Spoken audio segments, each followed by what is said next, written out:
ဉ္ဇဉ်တော်သွန်းလောင်းပြီးတဲ့နောက်ပိုင်းမှာဆိုလို့ရှိရင်မျိုးသားမျိုးသမီးဆိုတာခွဲခြားခြင်းမရှိတော့ဘဲနဲ့ဝိညာဉ်တော်ကငါအမှုကိုဆောင်ရွက်တဲ့ယောက်ျားတွေပေါ်မှာမိန်းမတွေပေါ်မှာငါသွန်းလောင်းမယ်လို့ပြောတာဖြစ်တယ်ဟာလေလုယာအာမင် so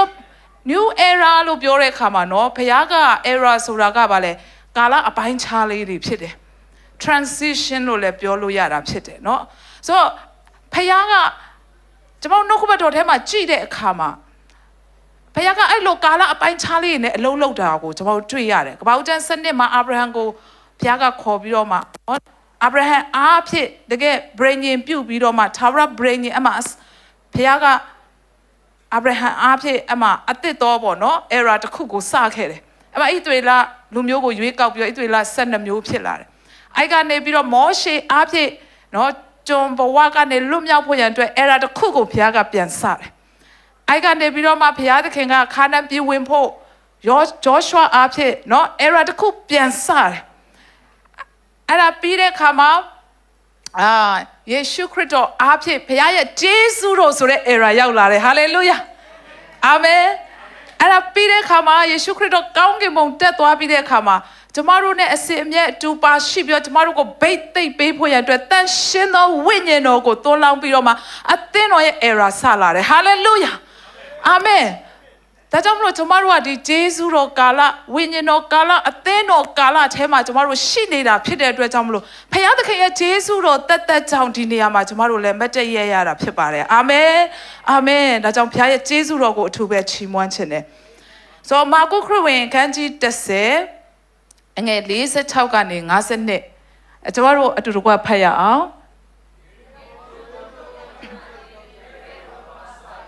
ညစွာသောသူအပေါင်းတို့နှင့်တကွထိုမြို့မှထွက်ကြတော်မူစဉ်တွင်တိမဲဤသားဗာတိမဲမည်ရှိသောလူကန်းသည်လမ်းနာမှထိုင်၍တောင်းစားနာဆွဲမြို့သားယေရှုရှိကြောင်းကိုကြားရလေဒါဝိဒ်၏သားတော်ယေရှုကျွန်ုပ်ကိုကယ်မသနာတော်မူပါဟုဟစ်ကြော်လေ၏ထိုသူကိုတိတ်ဆိတ်စွာနေစေခြင်းကလူအများတို့သည်ငေါ့၍ဆိုကြတော်လေဒါဝိဒ်၏သားတော်ကျွန်ုပ်ကိုကယ်မသနာတော်မူပါဟုတာ၍ဟစ်ကြော်လေတော်ယေရှုသည်ရက်တော်မူလျက်ထိုသူကိုခေါ်ခဲဟုအမိန့်တော်ရှိ၏သူတစ်ပါးတို့သည်လူကန်းကိုခေါ်၍မစိုးရိမ်နှင့်ထလောတင့်ကိုခေါ်တော်မူသည်ဟုဆိုကြ၏ထိုသူသည်မိမိအဝတ်ကိုခြုံပြီးလင်ထ၍ယေရှုထံတော်သို့သွား၏ယေရှုကလည်းသင်၌အဘယ်သို့ပြုစေလိုသနည်းဟုမေးတော်မူလင်အရှင်ဖျားကျွန်ုပ်မျက်စိကိုမြင်စေခြင်းကပြုတော်မူပါဟုလူကန်းလျှောက်လေတော့ယေရှုကသွားလော့သင်၏ယုံကြည်ခြင်းသည်သင်ကိုကယ်မပြီဟုမိန့်တော်မူ၏ထိုခဏချင်းတွင်ထိုသူသည်မျက်စိမြင်၍လမ်း၌နောက်တော်သို့လိုက်လေ၏အာမင်ကျွန်မလည်းဒီနေ့ဆရာမညောင်းတဲ့အတူတူမြတ်မဆမ်မီကိုယူလာတာဖြစ်တယ်ဘာဖြစ်လို့လဲဆိုတော့အငယ်90မှာအရန်ကိုကွာနေတယ်အငယ်90မှာဘာပြောလဲဆိုသူတည်လဲမိမိဝိလျုံကိုဘေးသို့ပြစ်ချပြီးမှထ၍ယေရှုထံသို့လာလေ၏တဲ့ဒီမှာတော့အဝတ်ကိုခြုံတယ်လို့ပြောတယ်မြန်မာဆမ်မီတော်၎င်းတခြားသောအင်္ဂလိပ် version တွေမှာတော်၎င်းအဝတ်ကိုချွတ်လိုက်တယ်ဘေးသို့ပြစ်ချလိုက်တယ်ချွတ်လိုက်တယ်ဆိုတဲ့အရာကိုကျွန်တော်တို့တွေ့ရတယ်ဟုတ်ပြီဆိုတော့အဲ့ဒီအကြောင်းအရာကိုနောက်မှပဲဆက်ပြောမယ်ဆိုတော့ဒီမှာကျွန်တော်တို့ဘယ်သူအကြောင်းကိုတွေ့ရတယ်လဲဗာတိမဲဒါဝိဒ်တွေကမထွက်သေးဘူးဆိုတော့ဗာတိမဲကဘာဖြစ်နေလဲမျက်စိကန်းနေတယ်ဆိုမျက်စိမမြင်တဲ့ဗာတိမဲဒါပေမဲ့သူကခန္ဓာမျက်စိမမြင်ပေမဲ့သူ့မှာဘာရှိလဲဆို vision ရှိတယ်အာမင်ကျမတို့မြန်မာပြည်မှာလေမျက်မှန်ဆိုင်တွေရှိတယ် American Vision တို့ United Vision တို့အဲ့ဒီမျက်မှန်ဆိုင်တွေเนาะတချို့ရန်ကုန်ကနေလာတဲ့သူတွေသိကြလိမ့်မယ်ဆိုတော့အဲ့ဒီမျက်မှန်တွေ power 100 200 300တွေတက်ပြီးတော့မှเนาะကြည့်ရတဲ့သူတွေကျမတို့ကျေးဇူးတော်ကြောင့်မျက်မှန်မတက်ရသေးဘူးဆိုတော့အဲ့လိုမျိုးမျက်မှန်တက်ပြီမဲ့လေကျမတို့လောကအရာတွေကိုမြင်နိုင်ဖို့ရန်အတွက်ပေါ့เนาะမျက်မှန်အဲ့ဒါတွေကျမတို့တချို့တော့လူတွေလိုအပ်တယ်ပေါ့เนาะတက်ရတယ်ဆိုတော့အဲ့ဒီမျက်မှန်ကိုတက်ပြီးတော့မှเนาะကျမတို့ ဆိုဒီမှာဘာတိမဲရကြတော့သူကညမှန်တက်လို့လည်းမရဘူးသူကပြီးရင်သူမျက်စိကလုံးဝမမြင်တဲ့အတွက်ကြောင့်မလို့တောင်းစားရတာဖြစ်တယ်ဒါပေမဲ့သူ့မှာဘာရှိလဲဆိုရင်ခန္ဓာမျက်စိဒီမျက်စိကြီးကမမြင်ပဲကန်းနေပေမဲ့သူ့မှာ vision ရှိတယ်အာမင်သူ့မှာ vision ရှိတယ် hallelujah အဲ့ဒါကျမတို့လူငယ်တွေမှာအရေးကြီးတဲ့အရာဖြစ်တယ်ဒီနေ့ကျမတို့ဆင်မညောင်းလေးဖတ်သွားပြီးတုတ်တန်29ထဲမှာနော်ဗျာဒိတ်တော်မရှိလေလူတို့ဒီအကျိုးနဲ့ဖြစ်ကြတယ်တဲ့ဆိုတော့ဗျာဒိတ်တော်ဆိုတဲ့ဖျားစကားမရှိရင်လူတို့ဒီပါလေဆင်မမြန်မာဆမီထဲမှာဖြစ်ချင်တိုင်းဖြစ်ကြတယ်တဲ့နော်စီးလို့ဝါလို့ဖြစ်ကြတယ်တဲ့နော်ဆိုတော့စီးလို့ဝါလို့ဖြစ်ချင်တိုင်းဖြစ်တယ်တဲ့ဒါကြောင့်မလို့ကျမတို့အသက်တာထဲမှာဖြစ်ချင်တိုင်းဖြစ်တယ်ဆိုတာကကိုဖြစ်ချင်တဲ့ဟာကိုဖြစ်တာကိုပြောတာမဟုတ်ဘူးနော်မြန်မာစကားကလည်းကိုဘယ်လိုခေါ်မလဲဖြစ်ချင်တိုင်းဖြစ်သွားတယ်လို့ပြောတဲ့အခါမှာလေကိုမဖြစ်ချင်တာတွေလည်းဖြစ်လာတယ်မကောင်းတာတွေလည်းဖြစ်လာတယ်ပေါ့အဲ့ဒါကိုအစိုးဘက်ကိုပြောတဲ့စကားဖြစ်တယ်ဆိုတော့ဒါကြောင့်မလို့ vision အရေးကြီးတာဖြစ်တယ်ကျမတို့ vision မရှိဘူးဆိုရင်ဒီမှာအားလုံးကတနေ့ကျရင်ခေါင်းဆောင်ဖြစ်မဲ့သူတွေပဲဖြစ်တယ်အာမင်တချို့သောသူတွေကဏ္ဍတစ်ခုခုမှာခေါင်းဆောင်နေတဲ့သူတွေဖြစ်တယ်ဆိုတော့တနေ့ကျရင်ကျမတို့ကြီးမားသောအရာတွေကိုကျမတို့ဥဆောင်ပြီးတော့လှုပ်ဆောင်မဲ့သူတွေဖြစ်တယ်ကျမတို့ဥဆောင်နေရတဲ့ကဏ္ဍတွေပဲဖြစ်ဖြစ်ကျမတို့အသက်တာမှာပဲဖြစ်ဖြစ် vision မရှိဘူးဆိုဘာဖြစ်လဲဆိုသူများခိုင်းတာပဲလုပ်ရမှာဖြစ်တယ်သူများခိုင်းတာပဲလုပ်ရမယ်သူများနောက်မှာပဲကျမတို့ကလိုက်နေရမှာဖြစ်တယ်အသင်းတော်ထဲမှာဥပမာပေါ့ဒီကဏ္ဍတစ်ခုမှာကျမတို့ခေါင်းဆောင်လုပ်တယ်မစ်ရှင်ကဏ္ဍလားမီဒီယာကဏ္ဍလားနော်လူငယ်ကဏ္ဍလားအာရှလားခေါင်းဆောင်က vision မရှိတဲ့အခါမှာကော်မတီအဖွဲ့ရဲ့စကားကိုပဲနားထောင်ရတယ်အသင်းတော်မှာလည်းထုံနည်း၎င်းပဲတေးအောင်ဆရာက vision မရှိတဲ့အခါမှာအသင်းတော်လူကြီးတွေခိုင်းတာကိုလုပ်ရတယ်ကော်မတီခိုင်းတာကိုလုပ်ရတယ်လူတွေခိုင်းတာကိုလုပ်ရတယ်နော်ဒါကြောင့်ကျမတို့ခေါင်းဆောင်တွေအလှည့်အကျရွေးတဲ့အခါမှာ2 နှစ်3 နှစ်အဲ့လိုမျိုးရွေးတဲ့အခါမှာ vision မရှိဘဲနဲ့အဲ့လိုရွေးတဲ့အခါမှာမတိုးတက်နိုင်ဘူးဖြစ်တယ်သူတို့ခိုင်းတာပဲလူငယ်တွေကဒါလုပ်ချင်တယ်ကိုယ့်ရဲ့အောက်ကလူတွေကဒါလုပ်ချင်တယ်သူတို့ကဒါဖြစ်ချင်တယ်ဆိုတဲ့ဟာကိုပဲနားထောင်ပြီးသူတို့ဖြစ်ချင်တာတွေပဲလိုက်လုပ်ပေးရတဲ့အချိန်ကကုန်သွားတယ်ဘာမှမတိုးတက်လာဘူးဖြစ်တယ်ကိုယ်တိုင်ဥဆောင်တဲ့သူကိုယ်တိုင်ခေါင်းဆောင်တဲ့သူက vision ရှိတဲ့အခါမှာအဲ့ဒီအခါမှာနော်နောက်လိုက်တဲ့သူကအဲ့ဒီ vision ကိုသူတို့က spot ပေးပြီးတော့မှသွားတဲ့အခါမှာတိုးတက်သွားတာဖြစ်တယ် hallelujah ကျမတို့ကိုဗစ်ပြီးတဲ့အခါမှာကျမတို့ထိုင်ခုံနေကျမတို့ထပ်ဝယ်တယ်အသင်းတော်မှာသူများတွေကကိုဗစ်ပြီးတဲ့အခါမှာအသင်းတော်တွေလူမရှိတော့လို့ထိုင်ခုံပြန်ရောင်းတယ်ကျမတို့လည်း online ကနေလိုက်ရှာပြီးတော့မှကျမတို့ထိုင်ခုံနေစေတက်နဲ့ရနိုင်မဲ့နေရာတွေကျမတို့Facebook Marketplace ကနေလိုက်ရှာတဲ့အခါမှာအသင်းတော်တစ်ခုကျမနေရာရက်ွက်မေ့နေပြီအဲ့ဒီအသင်းတော်တစ်ခုကသူတို့ကနိုင်ဂျီးရီးယားတွေဆိုတော့အဲ့ဒီအသင်းတော်တစ်ခုကသူတို့မှာအသစ်ဆက်ထိုင်ခုံနေဟုတ်တယ်နော်အသစ်ဆက်ထိုင်ခုံပါကင်တောင်မှလုံးဝမဖောက်ရသေးဘူးအဲ့ဒီထိုင်ခုံနေရောင်းဖို့ရှိတယ်တဲ့တဝက်ဈေးနဲ့ပေးမယ်ဆိုပြောလာတော့ကျမတို့အတွက်တော့အရန်ကိုကောင်းတဲ့သတင်းပေါ့နော်ဟုတ်ပြီဆိုပြီးတော့မှကျမတို့သွားပြီးတော့မှလော်ရီကားကြီးနဲ့သွားပြီးတော့ကျမသွားဝယ်တယ်အဲ့ဒီခါမှာသူတို့ရဲ့ပါစတာနဲ့ကျမစကားပြောတဲ့အခါမှာလေသူတို့ကဘာပြောလဲဆိုလို့ရှိရင်ငါအတင်းသားတွေကတဲ့ဆရာတဲ့ပါစတာဘာလုပ်ချင်တယ်လဲဘာယူပါယုံရှိတယ်လဲဘာလုပ်မလဲပြောပါကျွန်တော်တို့ကနောက်ကနေပြီးတော့မှ live ကူညီပေးမယ် sport ပေးမယ်လို့ပြောတယ်တဲ့ဒါမဲ့တဲ့ငါကတဲ့အဲ့လိုမျိုးမဟုတ်ဘူးတဲ့သူတို့ဘာလုပ်ချင်တယ်လဲသူတို့လှုပ်ချင်တဲ့ဟာကိုငါကတဲ့လိုက်ပြီးတော့မှတဲ့လှုပ်ပေးချင်တာတဲ့သူတို့ကငါ့ကိုတဲ့ဘာလှုပ်ချင်လဲပဲလာမေးကြတယ်ဆိုပြီးတော့သူတဲ့စကားပြောနေလို့ပြောတဲ့သူအဲ့လိုပြောလာတော့ကျမတော့စိတ်ထဲမှာစဉ်းစားတယ်သွားပြီလို့ သွားပြီလို့အဲ့ဒါကြောင့်မလို့ဒီအတင်းတော့ထိုင်ခုံတွေပြန်ရောင်းနေရတာသွားပြီလို့ကျွန်မစိတ်ထဲမှာအဲ့လိုမျိုးစဉ်းစားလိုက်တယ်ပေါ့နော်သူ့တော့ဘာမှတော့ပြန်မပြောခဲ့ဘူးဟုတ်လားလို့ပဲကျွန်မပြန်ပြောခဲ့တယ်ဆိုတော့ဒီနေ့ကျွန်တော်တို့တနေ့ကျရင်ခေါင်းဆောင်ဖြစ်လာမိမိကိုလည်းကျွန်တော်တို့ကဥဆောင်နေတဲ့သူတွေဖြစ်တယ်မိသားစုကိုဥဆောင်ရမယ့်သူတွေဖြစ်တယ်တနေ့တစ်ချိန်ကျရင်ကျွန်တော်တို့တစ်ခုခုကိုကဏ္ဍတစ်ခုခုပဲဖြစ်နော်ကျွန်တော်တို့တိုင်းနိုင်ငံတွေမှာဖြစ်အသင်းတော်မှာဖြစ်ဥဆောင်ရမယ့်သူတွေဖြစ်တယ်ဟာလေလုယာကျွန်တော်တို့ကိုယ်တိုင် vision ရှိဖို့ရန်အတွက်လိုအပ်တာဖြစ်တယ်ကျွန်တော်တို့သင်အုပ်ဆရာကြီးဆိုရင် vision သူ့ရဲ့ vision ကျွန်တော်တို့အားလုံးသိပြီးသားတသက်ခံချက်တွေလည်းကျွန်တော်တို့ကြားပြီးသားဖြစ်တယ်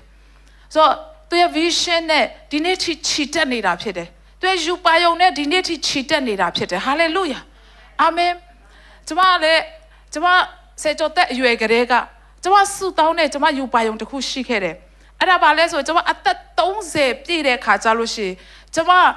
လုံးဝတနေရာမှာကျွန်မခေါင်းဆောင်ဖြစ်နေရမယ်ဆိုတော့ကျွန်မရဲ့ယူပါယုံဖြစ်တယ်အသက်30ပြည့်လို့ရှိရင်ကျွန်မအလုပ်ငန်းလုပ်တယ်ဆိုရင်လည်းအဲ့ဒီလုပ်ငန်းမှာကျွန်မထိတ်ဆုံးဖြစ်ရမယ်ခေါင်းဆောင်ဖြစ်ရမယ်ကျွန်မဘယ်နေရာရောက်တဲ့နေရာမှာကျွန်မခေါင်းဆောင်နေရာမှာရှိရမယ်ဆိုပြီးတော့ကျွန်မအဲ့ဒီ vision ရှိခဲ့တယ်ဆိုတော့ကျွန်တော်တို့တစ်ခါလေကြာရင် vision တွေကဖျားပေးတဲ့ယူပါယုံဖြစ်ဖို့ရန်အတွက်လည်းလိုအပ်တာဖြစ်တယ်အာမင်တခါလေကျွန်တော်တို့ဖျားပေးတာလားကိုယ့်အကိုပဲစဉ်းစားတာလားမသိမကွဲဖြစ်တဲ့အချိန်တွေလည်းရှိတတ်ပါတယ်ဒါပေမဲ့ဒီဘာတိမဲရဲ့အသက်တာကိုပြန်ကြည့်လိုက်တဲ့အခါမှာမြင်ရတဲ့မျက်လုံးက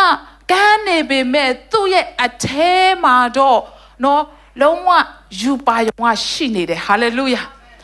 ယူပါယုံကရှိနေတယ်အဲ့ဒီယူပါယုံကဘာလဲဆိုလို့ရှိရင်သူကလုံးဝတနေ့ကျရင်မျက်စိကန်းတဲ့ဘဝကနေလွတ်မြောက်မယ်ဒီအခြေအနေကနေလွတ်မြောက်မယ်ဒီဘဝကနေလွတ်မြောက်မယ်ငါကတနေ့ကျလို့ရှိရင်လုံးဝဒီလိုအခြေအနေမဟုတ်တော့ဘူးဒီအခြေအနေကနေငါလုံးဝကိုလွတ်မြောက်မယ်ဆိုတဲ့ယူပါယုံကသူ့မှာရှိပြီးသားဖြစ်တယ်အာမင်အာမင်ဆိုတော့အဲ့ဒီလိုမျိုးယူပါယုံကျွန်တော်တို့ရှိဖို့ရန်အတွက်လိုအပ်တာဖြစ်တယ်ဟောငါတို့ကတော့ဒီလိုပဲဖြစ်မှာပဲလေမလေးရှားမှာတော့3နှစ်နေလဲ4နှစ်5နှစ်နေလဲ10နှစ်နေလဲဒီပုံစံဒီအလုပ်ပဲနော်မတိုးတက်ဘူးဒါစားလေးပုံမှန်ရဂျင်းနဲ့အင်ကိုပုံမှန်ပို့နိုင်ကိုလေးသုံးဖို့ရှိဂျင်းနဲ့အဲ့ဒီဘဝနဲ့ပဲဒီနေ့ကျမတို့ကပြီးသွားမှာမဟုတ်ဘူးဟာလေလုယာဒီနေ့ကျမတို့ရဲ့ဘဝကိုပြောင်းလဲစေမဲ့အပြောင်းလဲဖြစ်စေမဲ့ vision ကျမတို့မှာရှိဖို့ရန်အတွက်လိုအပ်တာဖြစ်တယ်အဲ့ဒီအရာကလည်းဖယားစီကဖြစ်ဖို့ရန်အတွက်လည်းလိုအပ်တာဖြစ်တယ်အာမင်ကျမတို့လူငယ်ဘဝမှာတော့နော်ကိုယ့်ရဲ့ဖြစ်ချင်တာတွေပန်းနိုင်ယူပါယုံတွေအမျိုးမျိုးထားတယ်ခဏခဏလည်းပြောင်းတယ်ပြောင်းတဲ့အရာလည်းရှိခဲ့ပါတယ်နော်ဆိုတော့တကယ်ဖယားစီကလာတဲ့အရာကြတော့တေးချတာဖြစ်တယ်ဟာလေလုယာအာမင်ဆိုဆက်ပြီးတော့မှနှုတ်ကပတ်တော်ထဲမှာကျွန်မကြည့်မယ်နော်အငယ်40ခွန်မှာနာဇရက်မြို့သားယေရှုဖြစ်ကြောင်းကိုကြားလင်ဒါဝိဒ်သားတော်ယေရှုကျွန်ုပ်ကိုကယ်မပါဘူးအော်ဟစ်တယ်တဲ့ဆိုတော့ယေရှုရဲ့သခင်ကိုသူကကြားတယ်ကျွန်တော်တို့ဆရာကြီးအမြဲတမ်းပြောတယ်ယုံကြည်ခြင်းဟာဘယ်ကလာလဲကြားနာခြင်းကလာတယ်တရားနာတာတော့မှာတဲ့ qualify ဖြစ်ဖို့လိုတယ်တဲ့တရားနာတဲ့အခါမှာတဲ့ကျွန်မအဲ့ဒါအမြဲတမ်းကျွန်မမေ့ဘူးတရားနာတဲ့အခါမှာတဲ့နားနဲ့ပဲနားထောင်တာမဟုတ်ဘူးတဲ့မျက်လုံးနဲ့လည်းနားထောင်ရမယ်တဲ့မျက်လုံးနဲ့တော့တရားဟောတဲ့သူတေချာကြည့်ပြီးတော့နားထောင်ရမယ်တချို့ဆိုပါဇက်တွေပါဟာပြီးတော့အဲ့လိုမျိုးကျမတို့လုံးဝကိုနှလုံးသားအကျွင်းမဲ့နဲ့ကျမတို့နားထောင်တဲ့အခါမှာအဲ့ဒီကြားတဲ့အရာကကျမတို့ကိုယုံကြည်ခြင်းဖြစ်စေတယ်ဟာလေလုယာဒါကြောင့်ကျမဆရာတို့ဆရာမတို့လည်းသိတယ်ကျမဒီမှာဆရာဆရာမတွေအားလုံးကလည်းကျမကိုသိကျမကလူရှိမှထွက်တဲ့သူမဟုတ်တက်တယ်လည်းမခံဘူးအမြဲတမ်းလူတွေရဲ့အနောက်မှာပဲကျမနေတယ်ကျမအဲ့လိုအနောက်မှာနေရတာကိုကြိုက်တယ်ဆိုဖခင်ကသူ့ရဲ့အမှုတော်ဆောင်ဖို့ကျမကိုခေါ်တဲ့အခါမှာကျမအတော်ကဘာပြောလဲဆိုတော့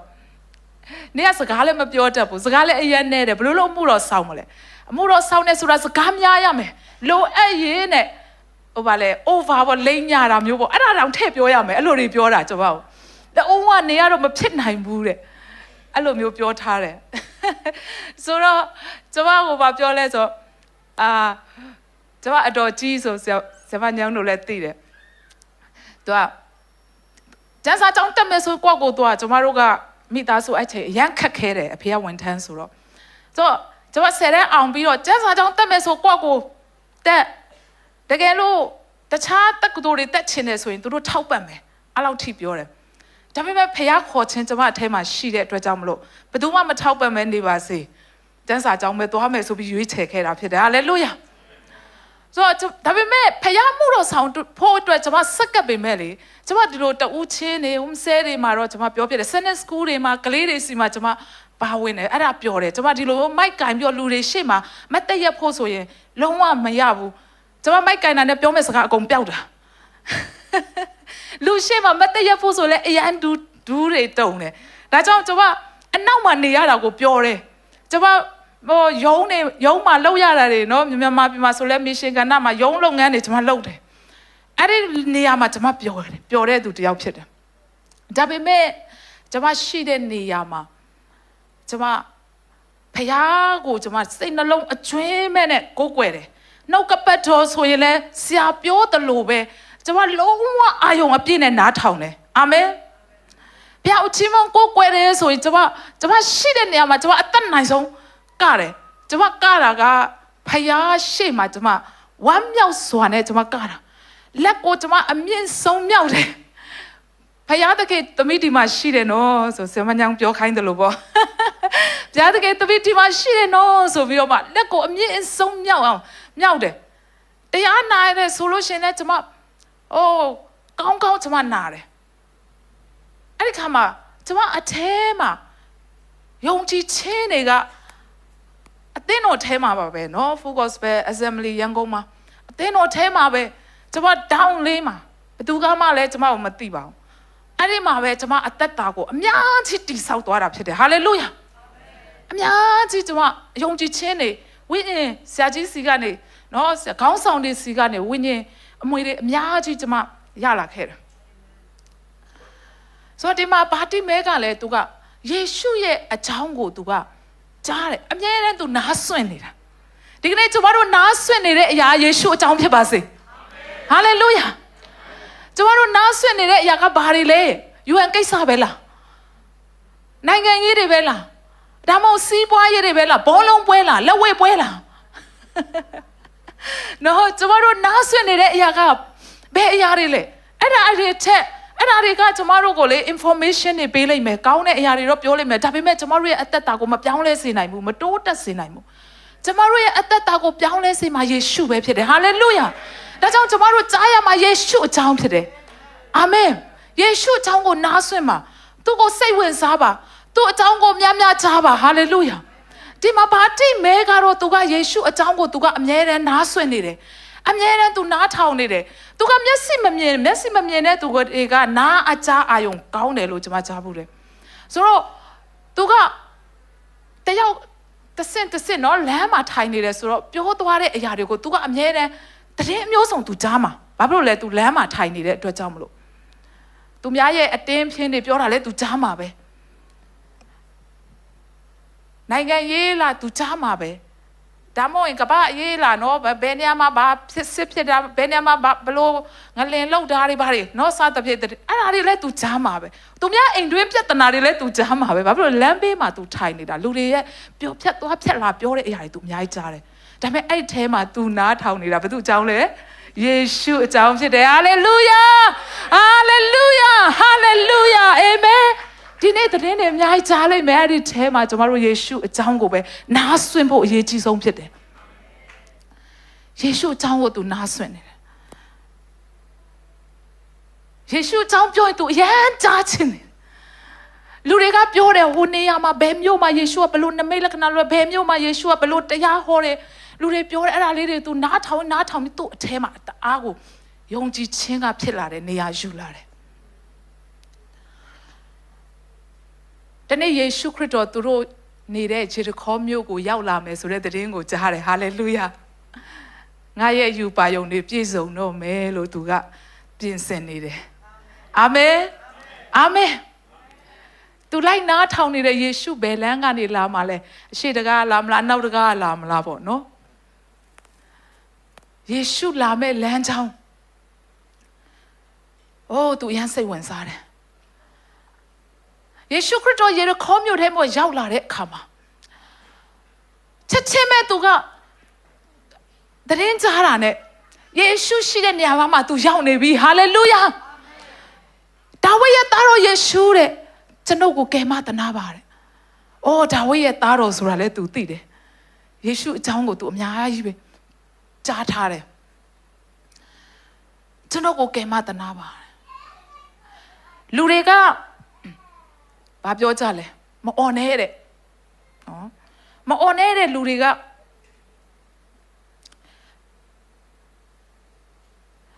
သူ့ကိုစူငေါက်တယ်တဲ့တားတာတော့မှရိုးရိုးတားတာမဟုတ်ဘူးစူငေါက်တယ်တဲ့မအော်နဲ့နေအော်လဲဘာမှထူးမှာမဟုတ်ဘူးနော်ယေရှုကနေတရောင်းစားတွေအတွက်အချိန်မရှိဘူးစားတဲ့ဖြစ်ပေါ့နော်အမျိုးမျိုးဖြစ်မယ်ဒီနေ့ကျမတို့ရဲ့အသက်တာထဲမှာလဲကျမတို့ရဲ့ယူပါယုံနေပြည့်စုံဖို့ကျမတို့ရဲ့အသက်တာထဲမှာကျမတို့ရဲ့နော်vision တွေဖျားပေးတဲ့အရာတွေရောက်လာဖို့ကလွယ်တာတော့မဟုတ်ဘူးနော်အမျိုးမျိုးအနောက်ရှက်ဖြစ်တယ်ဆရာပြောသလိုလေထဲမှာတိုက်ဆောက်တယ်ဆိုတဲ့ဟာမျိုးစကားတွေနော်အနှုတ်လက္ခဏာစကားတွေအများကြီးကြားရမှာဖြစ်တယ်ဒါကြောင့်ဒီလောကမှာအတန်၄မျိုးရှိတယ်တဲ့ဆိုတော့နံပါတ်1ကလူတွေရဲ့အတန်ကိုကျမတို့လိုက်နားထောင်မယ်ဆိုလို့ရှိရင်လူတွေကမြန်မာစကားပုံမှာပြောလဲချီးမွမ်း9ရက်ကဲ့ရဲ့9ရက်ဖြစ်တယ်တဲ့ခုနဆရာမဆွန်ကျင်လည်းပြောပြီးပြီနော်ရှောလူကရှောလူအထောင်ဒါဝိဒ်အတောင်းဆိုပြီးတော့မှဒါဝိဒ်ကဂေါလိယက်ကိုနိုင်တဲ့အချိန်မှာအမျိုးသမီးတွေကဒါဝိဒ်ကိုချီးမြှောက်တဲ့အနေနဲ့အဲ့ဒီလိုစကားတွေကိုကြွေးကြော်ကြတယ်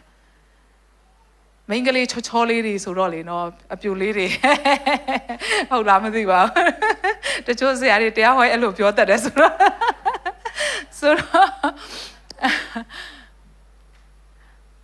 ရှောလူထောင်ဒါဝိဒ်အတောင်းရှောလူထောင်ဒါဝိဒ်အတောင်းဆိုပြီးတော့မှအဲ့လိုပြောကြတဲ့အခါမှာအဲ့ဒီစကားတွေကိုကြားပြီးတော့မှရှောလူကဘာဖြစ်လဲဆိုတော့ဒါဝိဒ်ကိုတတ်ချင်တဲ့စိတ်ဖြစ်သွားတယ်မနာလိုတဲ့စိတ်ဖြစ်သွားတယ်ကျမတို့လူတွေရဲ့စကားပေါ်မှာကျမတို့ရက်တည်မယ်ဆိုလို့ရှိရင်လေကျမတို့ကလေစိတ်ပုတ်တွေပဲဝင်လာတော့မယ်လူတွေရဲ့အတန်ပေါ်မှာကျမတို့ကရက်တည်မယ်ဆိုလို့ရှိရင်ဘယ်တော့မှကျမတို့ရဲ့ယူပါယုံလည်းပြည့်စုံမှာမဟုတ်တော့ကျမတို့ရဲ့အနီးနားမှာရှိတဲ့မိသားစုတွေပင်လေကျမတို့ကိုအားပေးချင်မှအားပေးလိမ့်မယ်ကျမတို့ရဲ့အခင်ဆုံးတငယ်ချင်းအချစ်ဆုံးတငယ်ချင်းတွေကိုလည်းကိုယူပါယုံပြောပြလို့သူတို့ကလည်းထောက်ခံချင်မှထောက်ခံလိမ့်မယ်ကျမတို့ကိုစုငေါက်လိမ့်မယ်ဆရာပြောသလိုပဲဆရာဝဲအများတန်းထဲပြောမစင်းအောင်မစင်းစားနဲ့ဆိုတာမျိုးအာမင်အဲ့လိုမျိုးဖြစ်မှာဒါပေမဲ့ तू ဘာလုပ်လဲဆိုလို့ရှိရင်တာ၍ဟစ်ကြော်တယ်ဟာလေလုယာလူတွေဘလောက်ပဲပြောတာ၍ဟစ်ကြော်တယ်တခါလေကြားလို့ရှိရင်လေလူတွေရဲ့ပြောတဲ့စကားကိုလုံးဝဂယုမဆိုင်ပဲကိုလှုပ်ချင်တာလှုပ်နေတဲ့သူတချို့လည်းရှိပါတယ်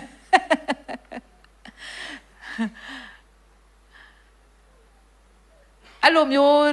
ဒီဖြစ်သွားဖို့လည်းပြောတာမဟုတ်ဘူးဘာကိုပဲကျမတို့ကဂယုဆိုင်ရမလဲဆိုရင်ဖယားစကားပဲဖြစ်တယ်ဟာလေလုယာဖယားရဲ့အသံပဲဖြစ်တယ်အာမင်ကိုပြောတဲ့စကားတွေလည်းကျမတို့ရှိတတ်တယ်အဲ့ဒီကိုပြောတဲ့အရာတွေကိုလည်းကျမတို့ကအမှန်လို့ယူလိုက်ဖို့မဟုတ်ဘူးကျမဆိုရင်ကိုအမြဲတမ်းအားငယ်တတ်တဲ့တိမ်ငယ်တတ်တဲ့စိတ်ရှိတယ်ခုနအရှိမဆရာမတို့အကြည့်ကျဟောသွားတဲ့ခါမှာကျမပြောစရာတော့မရှိတော့လောက်အောင်ကျမဖြစ်တယ်ဆရာမဆိုရင်ကျမဆူတောင်းပေးအောင်ကျမဆူတောင်းဝိညာဉ်တော်မပါကျမလည်းပြောစရာကုန်တယ်လေဆိုတော့အပေါ်မတက်လာခဲ့ပါဆရာမဆိုရင်ဆူတောင်းပေးအောင်ဆိုသူကလည်းအရေးပေါ်ဆူတောင်းပေး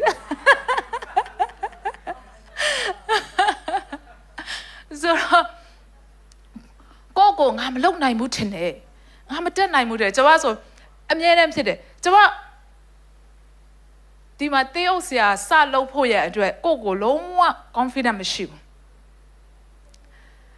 ကျွန်တော်တို့ရဲ့အသင်းတော်မှာဥဆောင်တဲ့ဆရာမခင်ဆန်းမော်တို့ဆရာမဒီမတို့သွားပြီးတဲ့နောက်ပိုင်းမှာအသင်းတော်မှာဥဆောင်မဲ့သင်းအုပ်ဆရာမရှိတော့အဲ့ချိန်မှာဆရာလည်းမလေးရှားကိုလာတဲ့အချိန်ဖြစ်တယ်ဆရာမဒီမတော့သူအိမ်မက်ရှိတယ်တဲ့သူအိမ်မက်မက်တယ်သူစိုက်ထားတဲ့ပန်းသီးပင်လိမ်မော်သီးပင်တွေကတီးတော့မဲတဲ့အဲ့ဒါအိမ်မက်ထဲမှာဆန်တယ်မင်းဆက်ကြည့်ပါဆိုပြီးမက်တယ်တဲ့ဆိုတော့အသင်းတော်ဥဆောင်မဲ့သူကနေမဲတဲ့ကျွန်မမဖြစ်နိုင်ကျွန်မအဲ့ချိန်မှာကလေးတစ်နှစ်ခွဲဘိုက်ထဲမှာ6လဆိုတော့ကလေးတွေကလည်းအရန်ငယ်ရဆော့တယ်ဘိုက်ထဲမှာလည်း6လကလေးလွယ်ထားသေးတယ်ကျွန်မမဖြစ်နိုင်ဘူးထင်တယ်ဖခင်ကကျွန်မကိုအိမ်မက်ထပ်ပေးပြန်တယ်အဲ့ဒါနဲ့အိမ်မက်ထဲမှာလည်းကျွန်မကဖခင်เจ้าမှာကျွန်မပဲအရန်အလုပ်ရှုံနေတာကျွန်မပဲဘယ်လိုခေါ်မလဲလူတွေလာဖို့လူတွေကဘုရားကျောင်းထဲဝင်ချင်လို့ဘုရားရှိခိုးချင်လို့ဘုရားဆောင်ကလို့အပြင်းမှာစောင့်နေတာတဲ့ဘုရားကျောင်းထဲမှာတန်ရှင်းမလို့ရသေးဘူးတဲ့အဲ့ဒါကျွန်မလုပ်ရမှာတဲ့အဲ့လိုအိမ်မက်တယ်အဲ့ဒါကျွန်မနားတော့လဲလိုက်တယ်ဒါပေမဲ့ဝေမခံချင်သေးဘူးဒါနဲ့ကျွန်မကျန်းစာဖတ်တယ်နေ့တိုင်းကျွန်မ3-4ခန်းဖတ်နိုင်တယ်လို့ဖတ်တဲ့အခါမှာရေရမိကိုရောက်တာရေရမိအခန်းကြီး3အငယ်15လေးရောက်ကောငါနှစ်သက်တော်သူကိုတင်းအုပ်အရာတိုင်းငါခန့်ထားဉာဏ်ပညာကိုလည်းပေး၏ဆိုတဲ့အဲ့ဒီကျမ်းပတ်ရတဲ့ပဲကျွန်မကိုစကားပြောတော့တာဟာလေလုယာအဲ့ဒါနဲ့အဲ့ဒီကျမ်းပိုက်လေးရအောင်ကျွန်မမနေနိုင်တော့ဘူးကိုတော့ဆက်ကပ်မယ်ဆရာကြီးကလည်းပြောသွားတယ်တင်းတော်မှာတဲ့အဲ့ချိန်ဆရာမဒီမှာမသွားသေးဘူးသွားခံနီးလေးပေါ့ဆရာမဒီမသွားပြီးဥဆောင်မဲ့သူမရှိရင်ဆရာမဆန်းနေဥဆောင်ထားပါတဲ့တယောက်လွတ်မယ်ဆိုရင်လည်းချက်ချင်းလွတ်ဖို့လည်းအဆင်မပြေဘူးတဲ့ဥဆောင်ထားပါလို့ကျွန်မကိုပြောတာအခု14နှစ်ရှိပါပြီဥဆောင်ထားပါတယ်2013တုန်းကပေါ့နော်2013တုန်းကဆရာကြီးကကျွန်မကိုဥဆောင်ထားပါလို့ပြောခဲ့တဲ့အရာဒီနေ့ထိကျွန်မဥဆောင်ထားပါတယ်ဟာလေလုယာဟာလေလုယာဆိုတော့ကျွန်မအနေနဲ့အဲ့ဒီအချိန်တော့အရန်ခတ်တယ်ဘာဖြစ်လို့လဲကျွန်မတင်းအုပ်ဆရာလုပ်ဖို့ကျွန်မတခါမှမစင်စားဘူးတင်းအုပ်ဆရာကတော့လုပ်ဖို့တော့စဉ်းစားဘူးတယ်ဆရာမညောင်ပြောတယ်လို့ပေါ့လေမတောင်းတဲ့ဆုလည်းဖျားပေးတယ်ဆိုတော့ကျွန်မတင်းအုပ်ကျွန်မဖျားအမှုတော်ဆောင်ဖို့တစ်သက်လုံးစက်ကတ်တာဖြစ်တဲ့အတွက်ကြောင့်ကျွန်မအမျိုးသမီးအမှုတော်ဆောင်အနေနဲ့ဆရာမညောင်ကိုအရန်အားကြတာကျွန်မအမျိုးသားကအမှုတော်ဆောင်ဖြစ်ကျွန်မတစ်သက်လုံးအမှုတော်ဆောင်နိုင်မယ်လို့ကျွန်မစဉ်းစားတယ်ဒါပေမဲ့ဘုရားသခင်လှုပ်လိုက်တာကလေပိုကောင်းတဲ့အရာလှုပ်တယ်ဟာလေလုယာဘုရားကလှုပ်တော့ပိုကောင်းတဲ့အရာလှုပ်ပေးတာဘုရားကကျွန်မကိုတေးဥဆရာကတော့လောက်ပဲမဟုတ်တေးဥဆရာဖြစ်ဖို့ဘုရားသခင်ယူပါယုံထားပေးတယ်ဟာလေလုယာအကောင်းဆုံးအိမ်ထောင်ဘက်ကိုပြင်ဆင်ပေးတယ်ကျွန်မအမှုတော်ဆောင်တဲ့နေရာမှာအရန်ထောက်ပံ့ပေးတဲ့သူဘုရားပြင်ဆင်ပေးတယ်ဟာလေလုယာအာမင်ဆိုတော့ကျွန်မအမြဲတမ်းကိုအားငယ်တယ်တရားဟောရမှလည်းကြောက်တယ်ကျွန်မအကြောက်ဆုံးကခတုပချရမှာကြောက်ဆုံးပဲခေါ်ရဆရာမညောင်လည်းပြောတယ်လေအသိတော်ထောင်တယ်ဆိုတာလွယ်လားအတုပတစ်ခါချဖို့မလွယ်ဘူးဆိုကျွန်မအဲ့ဒါနဲ့2013မှာကျွန်မစပြီးတော့မှအသိတော်ဦးဆောင်တာနဲ့တစ်နှစ်ထဲမှာ3ယောက်သေးတယ်ပထမတစ်ယောက်ကတော့ကျွန်မလည်းကလေးမွေးခါစားဖြစ်တော့လေကလေးအဲ့ဒါနဲ့ပြီးသူကလည်းအခုထိုးစားမှာပဲရှိပါတယ်သူ့အမျိုးသမီးကရင်ဖြစ်တဲ့ဆင်မခင်ဆန်းမော်တို့ဆင်မပါဝင်တယ်သူ့အမျိုးသားဒီမှာဆုံးသွားတော့ကင်ဆာနဲ့ဆုံးတော့အဲ့ဒါနဲ့သူတို့လူမျိုးအသင်းတော်ရှိတယ်ဇုံးဖိတ်သူတို့ကတာဝန်ယူပေးမယ်ဆိုတာနဲ့ကျွန်မလည်းအပ်လိုက်တယ်ပေါ့နောက်ဒုတိယတစ်ယောက်ဆုံးတော့ကိုဝင်ပွေးဆိုတာသိကြမှာကျွန်မလည်းအဲ့ဒါလည်းတိတ်မကြဘူး3-4လလောက်မှဆုံးကျွန်မကလေးလည်းငယ်တဲ့ကျွန်မလည်းတင်းတိုင်းကုန်းသွားဖို့တော့မစင်စားရဘူးအဲ့လိုဖြစ်တဲ့အခါကျွန်မဆက်ကင်းပေါအတကုံခေါ်တယ်ဆက်ကင်းပေါအနီးဆုံးအတကုံခေါ်တယ်နောက်ဆုံး3ယောက်မြောက်တဲ့ကြမရတော့ဘူးကျွန်မကိုယ်တိုင်လုပ်ဖို့ဖြစ်လာဆရာစွမ်းမောင်ဆရာကျင်တို့ရဲ့အကိုဆုံးတော့ကျွန်မကိုယ်တိုင်အတုပချဖို့ဖြစ်လာတော့အဲ့ဒါနဲ့ဘာပဲဖြစ်ချမယ်ဆိုကျွန်မချဘုရားသခင်ဆိုပါဆုတောင်းတယ်ဘုရားသခင် အသင်းတော်ထဲမှာအသင်းသားတွေကိုမလေးရှားမှာမသိခိုင်းပါနဲ့တော့လို့ကျွန်တော်ဆုတောင်းတယ်ဘုရားကျေးဇူးတော်ကြောင့်အဲ့ဒီနောက်ပိုင်းမသိတော့အာမင်ဟာလေလုယာသိရင်လည်းမြန်မာပြည်ပြန်ပို့တာဒီမှာမတကြတော့တယောက်ရှိတယ်မြန်မာပြည်ပြန်ပို့တယ်အဲ့လိုမျိုးပေါ့နော်ပြီးတော့မြန်မာပြည်မှာစုံနာတော့အဲ့ဒါမျိုးတွေဆိုတော့တကယ်ဘုရားတကယ်ကျွန်တော်တို့ဆုတောင်းချင်အဖြစ်ပေးတဲ့ဘုရားဖြစ်တယ်ဟာလေလုယာကျွန်မအကြောက်ဆုံးသောအရာတွေကိုလေဘုရားအလုပ်ခိုင်းတာတခုပြီးတခုကျွန်မကိုလုပ်ခိုင်းတယ်တရားဟောခါနေဆိုရင်ဘုရားတကယ်ကျွန်မတရားတခြားတယောက်ကိုဟောခိုင်းကောင်းတာကျွန်မဘာဟောရမလဲဆရာပြောတယ်လို့ပဲဟောခါနေတိမလာဘူးဒါပေမဲ့ဘုရားတကယ်အတူပါရှိခြင်းခံစားရတယ်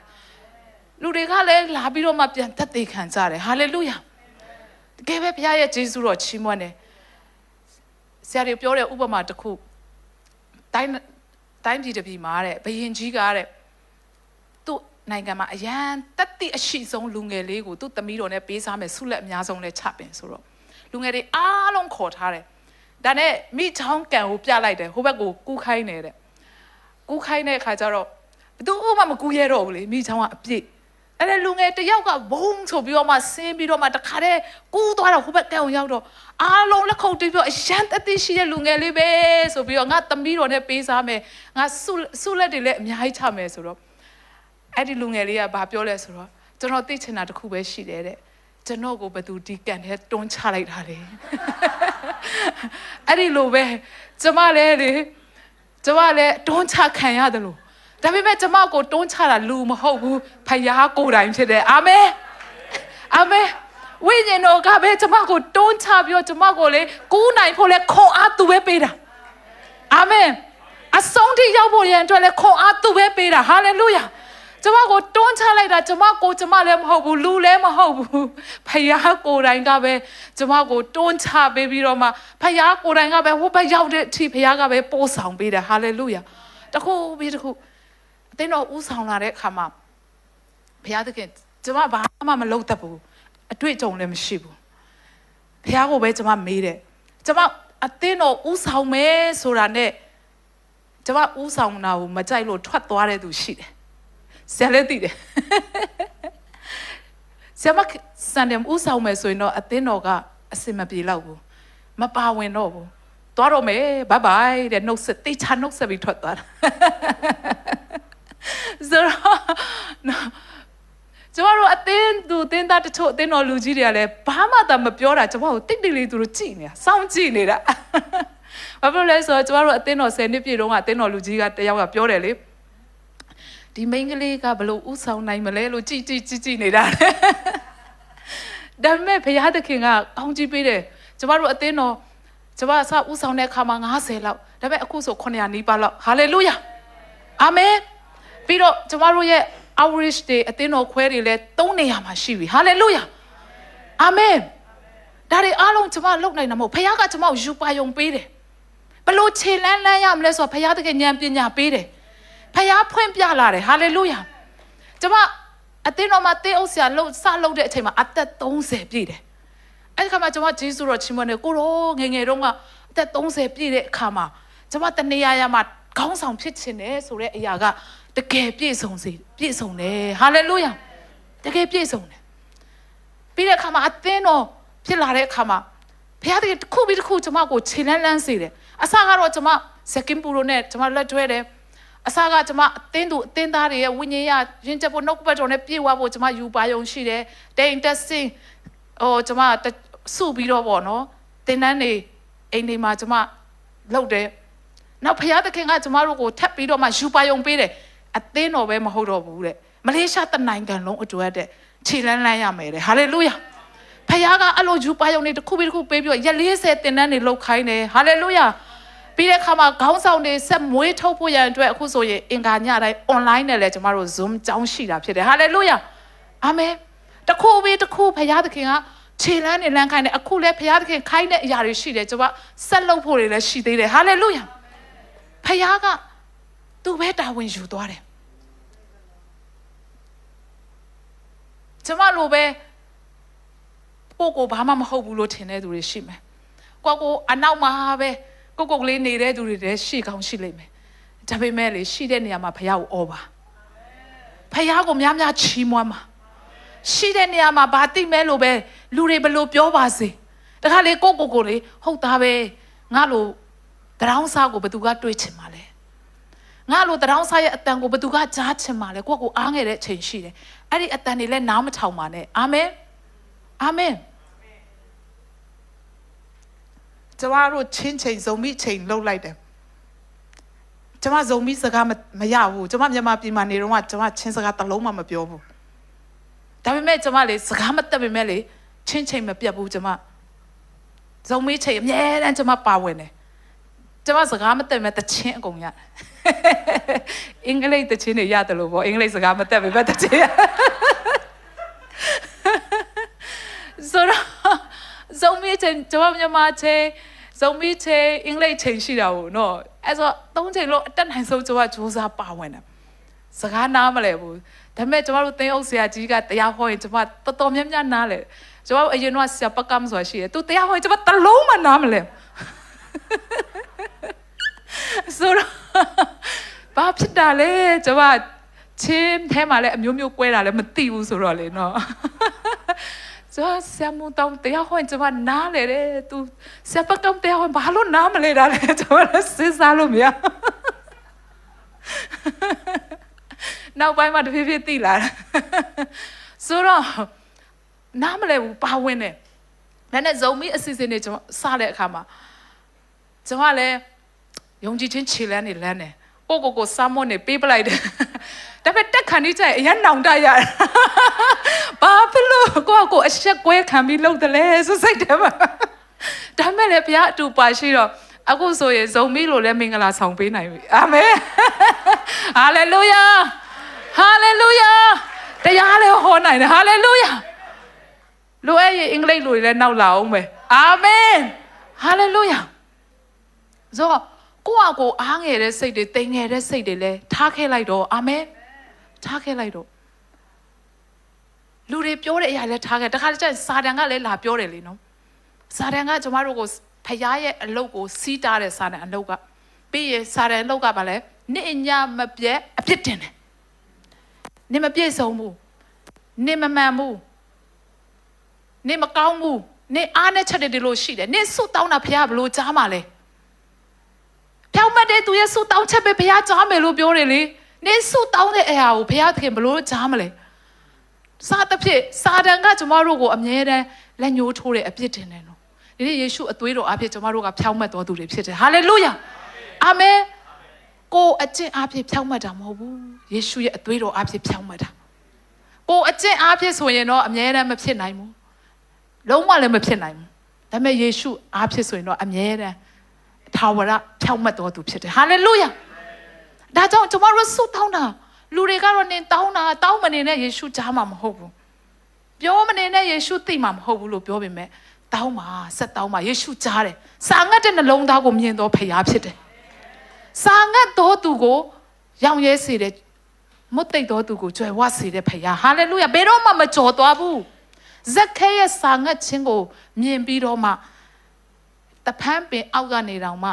လုံးဝမရွေ့နိုင်တော့အောင်ရက်ပြီးတော့ဇက်ခဲရဲ့စာငတ်ခြင်းကိုအသိမဲ့ပြုပေးတဲ့ဖခင်ဟာလေလုယာဒီနေ့သင်စာငတ်တဲ့အရာကိုလည်းဖခင်မြင်တယ်ဖခင်ကြားတာဖြစ်ပါတယ်ဒါကြောင့်အတန်အမျိုးမျိုးရှိပေမဲ့ဒီနေ့ဖခင်အတန်ကိုပဲကျွန်တော်တို့နားဆွင့်ဖို့လိုတယ်ကိုဟုတ်လာပြီလို့ထင်တဲ့အခါမှာလဲကြောက်စရာကောင်းတယ်နော်နေဘုခနေစာသူ့ကိုသူဟုတ်လာပြီလို့ထင်တဲ့အခါမှာဘာဖြစ်လဲမာနဆိုတာဝင်လာပြီးတော့နွားကဲ့သို့9နှစ်နေရတာဖြစ်တယ်ဒီနေ့ဖခင်စီကပဲကျွန်တော်တို့အတန်မျော်လင့်ရအောင်အာမင်လူကြီးဘလောက်ပဲပြောဖခင်ပြောတာယေရှုပြောတာမဟုတ်တဲ့အတွက်ကြောင့်မလို့မရက်ဘူးអော်တယ်အာမင်ဘေးပတ်ဝန်းကျင်ဘလောက်ပဲပြောယေရှုပြောတာမဟုတ်တဲ့အတွက်ကြောင့်မလို့អော်သေးတယ်ဆက်អော်တယ်ဆက်អော်တဲ့အခါမှာယေရှုကကြားသွားတယ်ဟာလေလုယာထိုအခါယေရှုသည်ရက်တန်လျက်သူ့ကိုခေါ်ခဲ့ကြလို့မိန့်တော်မူ၏လူတို့သည်လည်းထိုမျက်မမြင်ကိုခေါ်၍အားမငယ်နဲ့ထားလို့ ကိုရောဒီတင်ကိုခေါ်တော်မူ၏ဟာလေလုယာယေရှုတော်မှမသွားနိုင်တော့ဘူးနော်ဆာငတ်တဲ့သူရှိတဲ့နေရာမှာယေရှုကကောင်းချီးပေးတယ်ဆာငတ်တဲ့နှလုံးသားကိုဖြည့်ပေးတယ်ခေါ်ခဲ့ပါတဲ့အဲ့ဒီခါမှာလူတွေကခုနမအော်နဲ့လို့သူ့ကိုစူငေါက်ကြတဲ့သူတွေကပဲဟေးနင့်ကိုခေါ်နေတယ်လာယေရှုကခေါ်နေတယ်လို့ပြန်ခေါ်တယ်ဟာလေလုယာဟာလေလုယာတင့်ကိုအမျိုးမျိုးပြောတဲ့သူတွေကပဲတင့်ကိုပြန်ချီးမွမ်းမဲ့သူတွေပဲဖြစ်ပါတယ်အာမင်ဆိုတော့ယေရှုနာကိုရောက်လာတယ်ယေရှုကပြောလဲတဲ့အတွက်မိသည့်အမှုကိုပြုတ်စေလိုတဲ့နည်းဟုမေးတော်မူလင်းတဲ့နော်ဆိုတော့ယေရှုစီကိုမလာခင်မှာဒီမှာအရန်ရေးကြည့်တဲ့တစ်ချက်တစ်ခုရှိသေးတယ်အငယ်90မှာသူတီလဲမိမိဝိလုံကိုဘေးသို့ပစ်ချပြီးလေထ၍ယေရှုထံသို့လာလေ၏ဟာလေလုယာဆိုတော့ယေရှုနင့်ကိုခေါ်နေတယ်ဟေးမြင့်မမြင့်ဘာတိမဲယေရှုနင့်ကိုခေါ်နေတယ်လာခဲ့လို့ပြောတာနဲ့ချက်ချင်းသူဘာလုပ်လဲသူ့ရဲ့ဝိလုံကိုချွတ်ထားခဲ့ပြီးတော့မှယေရှုစီကိုပြေးသွားတယ်တဲ့ဟာလေလုယာအာမင်ဆိုတော့ဒီဝိလုံဆိုတဲ့အရာကတရောင်းစားဝိလုံအဲ့တွေလားလူမျိုးတွေမှာသူတို့ကဝိလုံအမျိုးမျိုးရှိတယ်ကျမတို့ကလည်းဗာနဲ့ဘုရားလွမ်းချုံလဲဖြောက်မှတ်ခြင်းဝိလုံ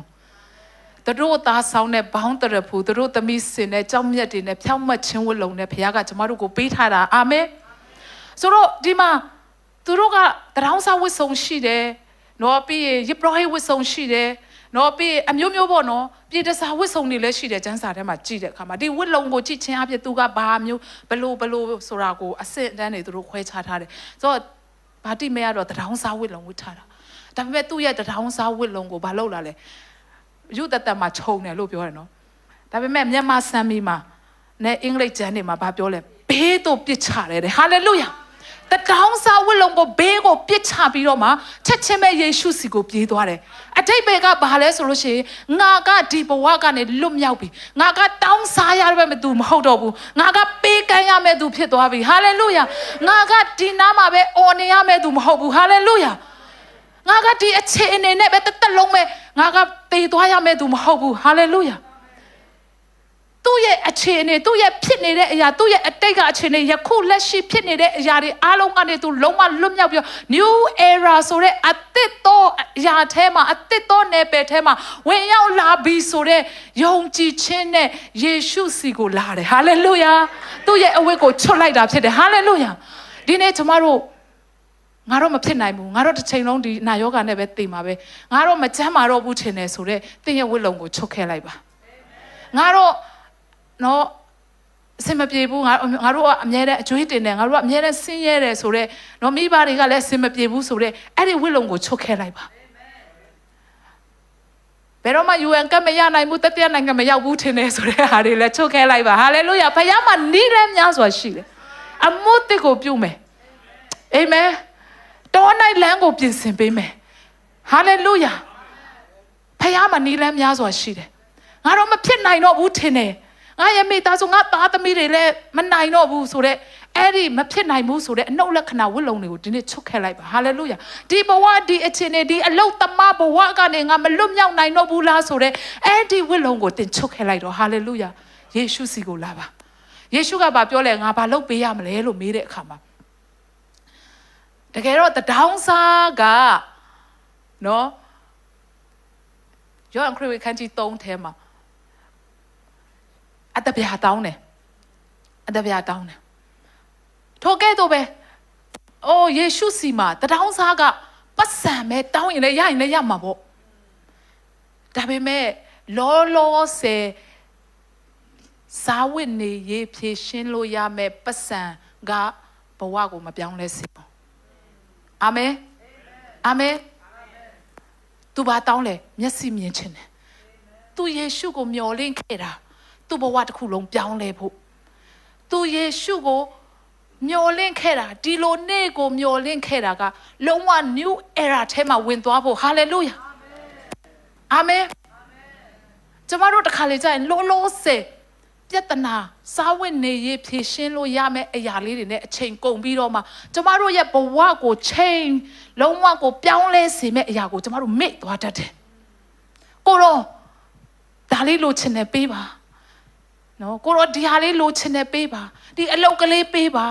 နော်ဒီငွေကြေးအကျွေးတွေဖြည့်ရှင်းပေးပါ ဆိုတော့ဒီဟာလောက်ပဲဒီအိမ်လေးဆိုတာလောက်ပဲမဟုတ်ပဲဒီနေ့ဘဝတစ်ခုလုံးကိုလုံးဝပြောင်းလဲစေမယ်ဟာလေလုယာအဲ့ဒီနှုတ်ကပတ်တော်တွေကျမတို့ရဲ့အသက်တာထဲမှာလိုအပ်တယ်အဲ့ဒီရှုပါယုံတွေကျမတို့ရဲ့အသက်တာထဲမှာလိုအပ်တယ်ဘဝတစ်ခုလုံးကိုပြောင်းလဲစေမယ်ဘုရားသခင်ရဲ့အမှုသစ်ပြုခြင်းတွေကျမတို့ရဲ့အသက်တာထဲမှာလိုအပ်တာဖြစ်တယ်ဟာလေလုယာအာမင်မျက်စိပြန်မြင်ခြင်းတယ်လို့ပြောတဲ့အခါမှာယေရှုကသင်ရဲ့ယုံကြည်ခြင်းအတိုင်းသင်နိုင်ဖြစ်စေတယ်ဟာလေလုယာအဲ့ဒီအခါမှာအိုးမျက်စိပြန်မြင်ပြီးတော့မှယေရှုရဲ့နောက်ကိုလိုက်တယ်တဲ့အာမင်အာမင်ဒီကနေ့သင်ရဲ့ဘဝကို Division Conference မှာဘုရားသခင်က transition လုံးဝကို new era ထဲမှာဘုရားကပြောင်းလဲပေးခြင်းတယ်ဖခင်ရဲ့ဂျေဇုတော်ကသင်အတွက်အစင်သစ်ရှိနေတယ်။ထိုဂျေဇုတော်ကသင်အတွက်လှုပ်ပေးခြင်းနေတယ်။ဟာလေလုယာ။စာငတ်စွာနဲ့တိုးဝင်မှာဒီကနေ့စာငတ်စွာနဲ့တိုးဝင်တဲ့သူတွေအပေါ်မှာဖခင်သခင်နောက်နေ့မှာလုံးဝမတူတဲ့ကောင်းကြီးမင်္ဂလာနဲ့ဖခင်သခင်ကသင်ကိုပြောင်းလဲပေးမှာဖြစ်တယ်။အာမင်။ဒီနေ့ဘာတိမဲလို့ပဲဒီကနေ့ကျမတို့ရဲ့အသက်တာထဲမှာငါမပြောင်းလဲနိုင်တော့ဘူးလားငါအစင်မပြေနိုင်တော့ဘူးလားငါမအောင်မြင်နိုင်တော့ဘူးလားငါမဖြစ်နိုင်တော့ဘူးလားငါဒီဘဝနဲ့နေကုန်းချုပ်မှာလားငါဒီလိုနဲ့ပဲပြီးသွားမှာလားလို့သင်ခံစားတယ်ဆိုလို့ရှိရင်ဒီကနေ့ယေရှုခရစ်တော်ကိုမျှော်လင့်ပါယေရှုခရစ်တော်ကသင်ရဲ့ဘဝကိုလုံးဝပြောင်းလဲပေးနိုင်တဲ့ယေရှုခရစ်တော်ဖြစ်ပါတယ်ဟာလေလုယာသူ့ရဲ့ဗျာဒိတ်သူ့ရဲ့အတန်ကိုနားဆွင့်ပါဟာလေလုယာအာမင်အာမင်အားလုံးမတက်ရက်ပြီးတော့မှကျမတို့ဖခင်ကိုချီးမွမ်းရအောင်ကျမအချိန်တော်တော်လေးယူသွားတယ်အားလုံးကိုလည်းအားနာတယ်ဆိုတော့မတက်ရက်ပြီးတော့မှကျမတို့ဖခင်ကိုကျမတို့ချီးမွမ်းရအောင်ဇကံပူတို့